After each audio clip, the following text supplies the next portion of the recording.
asalaamaaleykum sama gars yi mbaa jàmm ngeen fanaanu mbaa yow ngeen ci jàmm alhamdulilah président de la république Bassirou Diomaye Diakhar Faye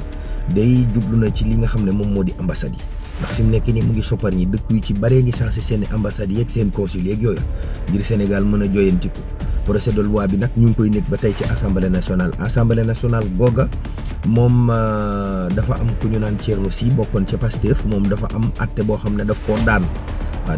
décision justice dafa ñëw ne ràpp ci kawam rek mu mujj démissionné nee na dafa bëgg a yombalal liggéey bi ak partem la daloon Barthélémy Dias daal daa mujj dal ko te waa ji moom moo remplacé woon Abass Fall ca fa mu ne waaw Guy Marius Sagna ca assemblée nationale bàyyi dara ndox mi université yi mbay mi